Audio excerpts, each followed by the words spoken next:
Welcome to CDMO Career Stories, part of the Metric Podcast Network. The careers that shape the CDMO and biopharma industry rarely follow a straight line. This show is about the people behind them. Every episode, we sit down with senior leaders and commercial practitioners to talk about the decisions that define them, how they build and lead high-performing teams, how they win business, and where the talent landscape is heading next. So we're here in New York, day one of DCAT. I'm joined by Javier Lopez Belmonte, who is Vice Chair of the Rovi Group and CEO of ROIS, the CDMO division. So Javier, thanks very much for joining us. Welcome. Thanks for taking time out. I know you've got a busy schedule this week. So I guess for those that don't know you and perhaps aren't aware of the ROIS CDMO division, tell us about yourself and what you do. Yeah, good morning. Thank you for your kind invitation. And yes, ROIS is the CDMO business division of Rovi. Rovi Pharmaceutical is one of the largest European pharmaceutical companies. It's among the 35 largest Spanish public company, and it's in Madrid Stock Exchange. And ROIS, what I guess bring me today here is the injectable CDMO branch of the company. And I joined the company Rovi since the year 2000. And we have time to talk about that, but I finally ended up being the CEO of ROIS a few years ago. Cool. Okay. And in terms of, I suppose, your story is certainly a unique one, I suppose, for the CDMO industry. There aren't that many sort of generational family-run businesses. So how was that transition for you, and how has it been sort of stepping into the family business? For me, the business, the family, it's all united, I guess, all joined. And the company was founded back in 1946 by my grandfather. And then my father did lead the company for the following, for 30 years or more. And since the 90s, my two brothers and myself joined the company. And we saw a big opportunity on this injectable business since early the year 2000. So the story of the company is that we've been working always around injectables. So we were selling heparins in the 50s, calcium heparins in the 70s, and finally low molecular weight heparins in the 90s. So, when GMP regulation changed, we needed to focus on one pharmaceutical format. So we built a fantastic plant in the 90s, end of the 90s, fully devoted to injectables. So we saw an opportunity to offer those sort of services to third parties. And in this way, we started the business. So we're very successful, I guess, from the very beginning, because we were focused on providing not that many services, but we were very good at delivering what we promised to our customers. And would you say that was a natural transition then from the pharmaceutical background and I guess the roots that had been laid down by your grandfather in the 40s? Was that a natural transition into this service industry and CDMO, or were there sort of changes that needed to be made to the business? Well, I would say that we have the know-how we have the internal know-how, no? And that was, when you're talking about injectables, aseptic filling, to have the right know-how, I think is the most important item. However, providing services to customer, it's a different thing. So you need to change the culture, you need to change the values. So that's why since the very beginning, we try to separate the business to a different, group of people. Because, providing a services to a customer, no matter which service you provide, you need to have, a very different culture. No? And what I think we did right is that we started the business from this side, and then we built on a very cautious way the business. So we didn't want to grow very fast. We tried to grow in a very cautious way, always making the right steps, always taking into account quality and always trying to recruit very good people. No? And that took us a while to become bigger. But then, we bought a couple of new sites. We started to get some traction in the business. And look, we became bigger and bigger. And now we have, I think we can say from ourselves that we are probably one of the largest injectable CDMO player in the world. Great. And I'm really interested in the sort of cultural shift. And you mentioned hiring between the pharma side and the services side. And I suppose there's an additional aspect there in terms of European to North American culture as well. So I'm really interested in coming back to that. But just in terms of your personal story and I guess in terms of your development through the business, was that always going to happen? Was it a kind of natural thing for you, or were there options outside of the? Yeah, I mean, we're a family of businessmen, I would say, entrepreneurs. I don't have a scientist background myself, so I had a degree in business and economics at the school, at college, and then I had a joint executive MBA with the Brown University and IE Business School. So look, I'm more a finance guy than a scientist background. But at the end of the day, in a family company or in our, maybe 25 years ago, 30 years ago, we were a small company. So we found out to do very different roles. And funny enough, I started as a chief financial officer. One of the most successful things that we did at that time is that we did the IPO of the company in 2007. And I was leading the IPO as a chief financial officer. So, I ended up talking to analysts, to investors. I think the good thing is that we got a lot of know-how on the industry from the inside as a pharmaceutical player, but also in the outside from the analyst and buy side. And then, we were growing in this business and I saw an opportunity to develop the business. So I talked to my brothers and we decided that I could take that lead and push the business to keep growing. No? Okay, so that was a group decision between you and your brothers that you would step into the CEO. Yeah, I think it was more a natural transition in the sense that my brother is the group CEO. He's more on regulatory, and a business relationship. My other brother is more on pharma. So I decided that it was a good space to develop, and I did like it, the manufacturing at the end. And I love it. No? So I moved to that position, and since then, I think things are going very well, and I'm truly excited. No? Great, perfect. And just to touch upon the IPO that you mentioned, so how did things change materially in the business post IPO? I think it changed a lot, no, and it changed a lot for the good, no. Since before the IPO, we were even a small company, but we have this more entrepreneur mindset. So we tried to build up a new business, we usually did a great effort, and normally we divested and make good money. No, I would say so. Since the IPO, we decided all ourselves to push the business forward, to make the company larger, and to deploy more capital. No? And thanks to the IPO, also we have the opportunity to get more talented people. We have better awareness of the company in the market.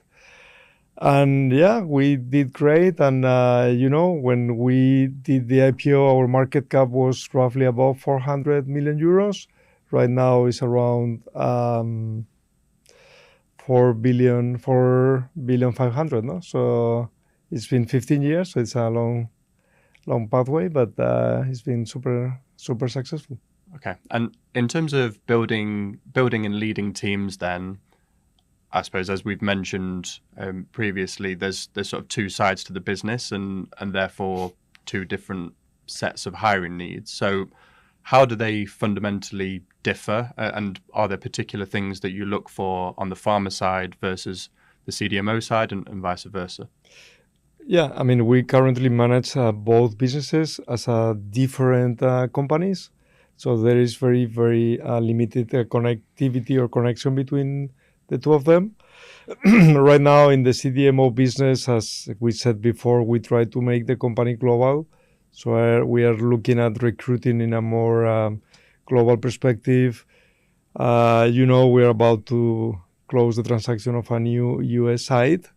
So we are also trying to hire more American people to the team because we are trying to reinforce our presence in America, basically. No? So we believe that also having more US people onboarded, it will help us to understand better the customers here. And I think that could be a late trend on the CDMO business. But overall, we are looking to hire the best people available, no? as everybody. No? Sure. Yeah. And then on that, then, so I think for a European company that is then sort of developing in the US market, there will naturally be differences in terms of hiring.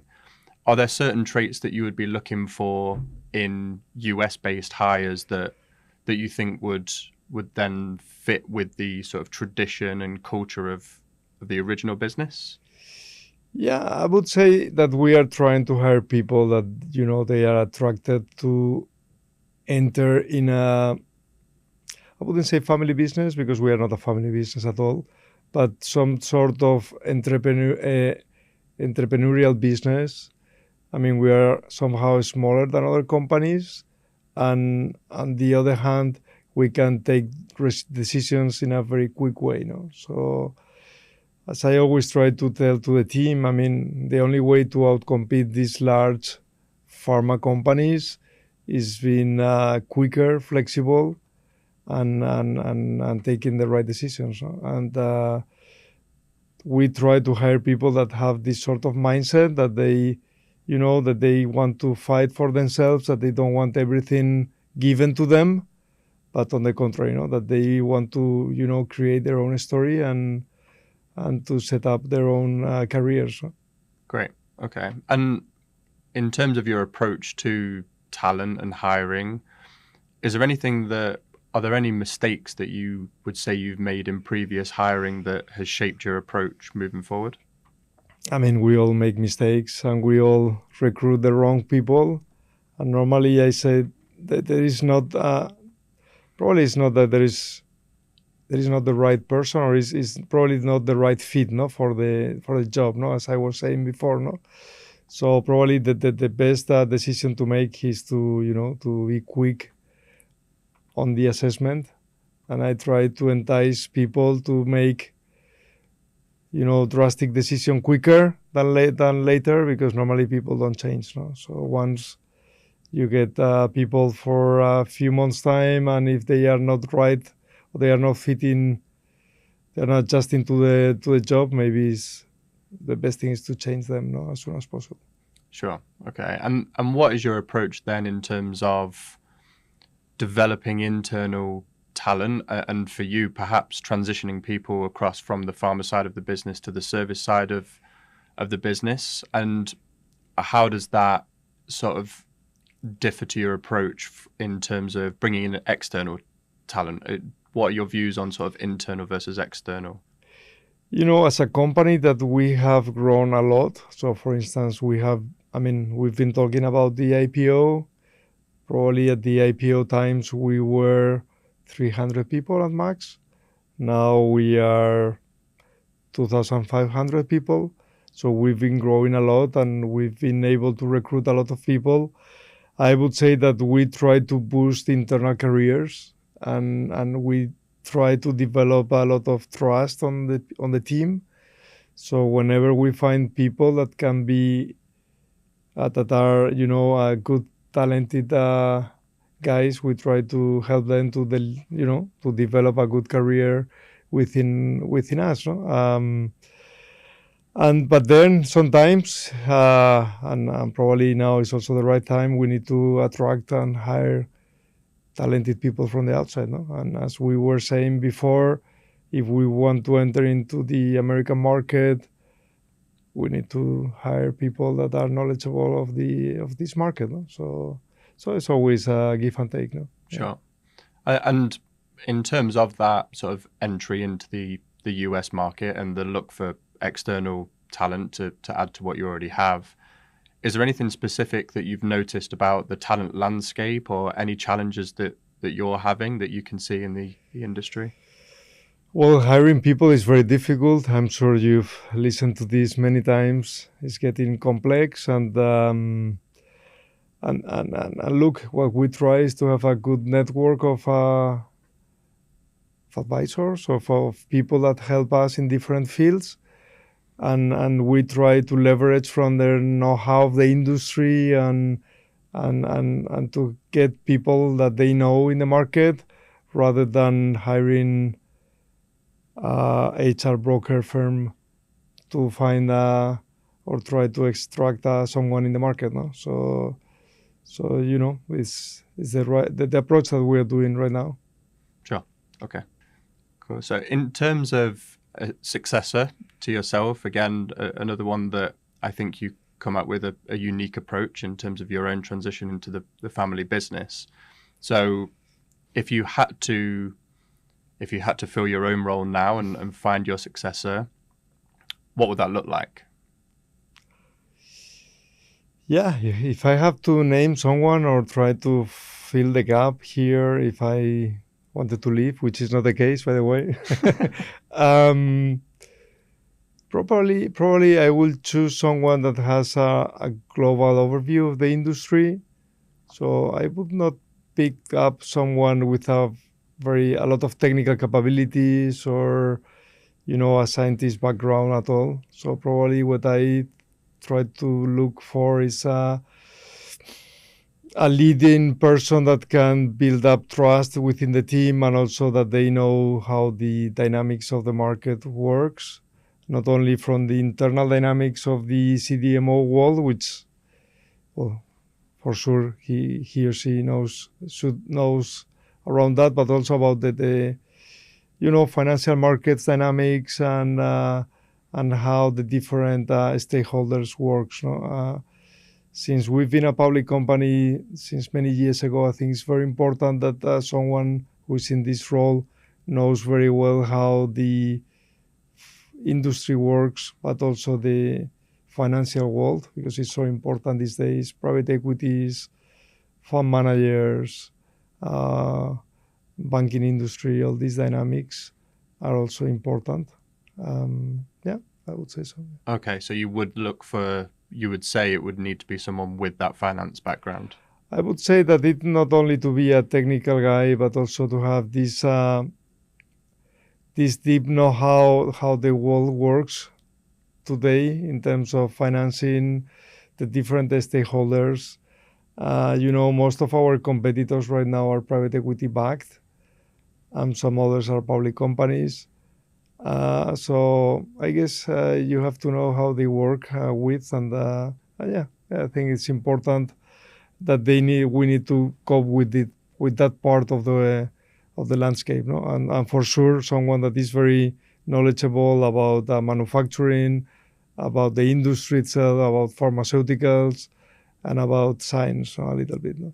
And would you say that's important that they are sort of anchored in the European environment and specifically Spanish, perhaps, or would you look for a global approach and perhaps look to the probably US? We will look for a global approach. We want the company to be global, and for sure we are, as I said, we are trying to hire more global and people and different cultures. So I would bet for a global perspective.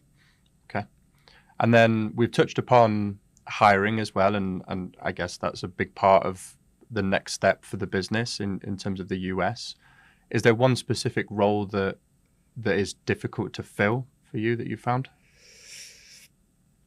I mean, in today's world, every role is difficult to fill if you want to have the right person, and that's my approach, to have the best people in the different teams.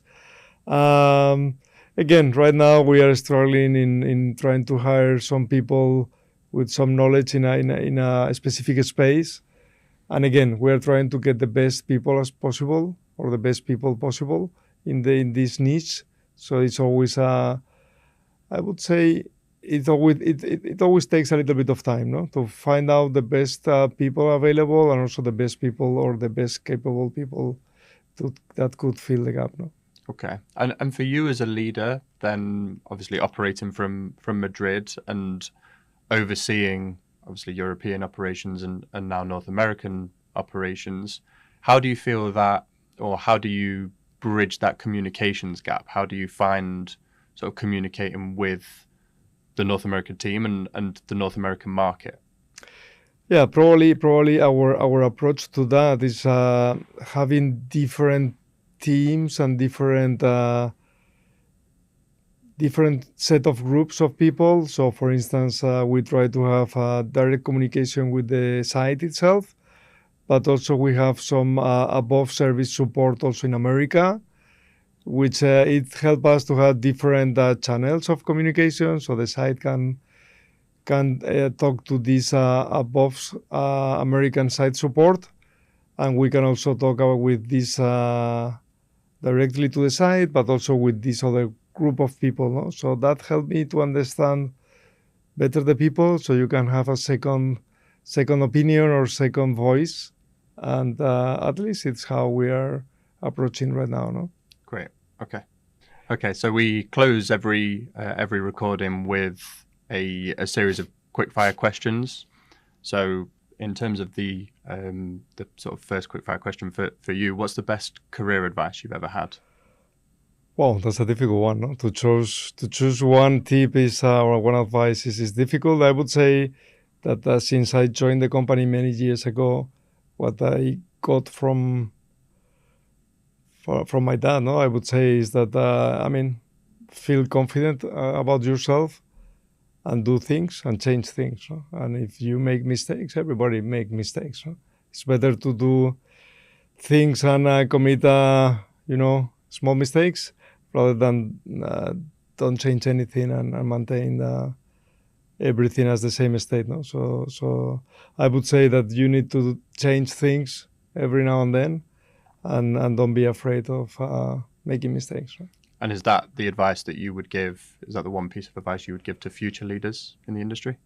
I would say that's a good advice. And a second advice, at least myself, what it's really great motivation to me is to have a clear vision of your business life or what you want to achieve in your life. And at least myself, I have a great vision of the company and the goals that we want to tackle and to get. So I would say that you need to have some vision, some aspiration that keeps you awake at night or motivate you to get up early in the morning and to get to the office the sooner the better. No? Great. And just to touch on that then, in terms of your motivation, obviously you've taken on a successful family business. You've overseen a hugely successful IPO.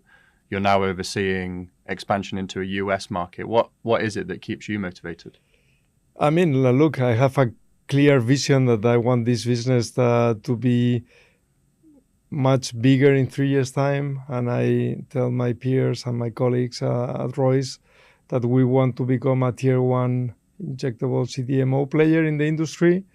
And that for that purpose, we need to get to some goals, which basically is about, number of units manufactured, customers that we get, and revenues.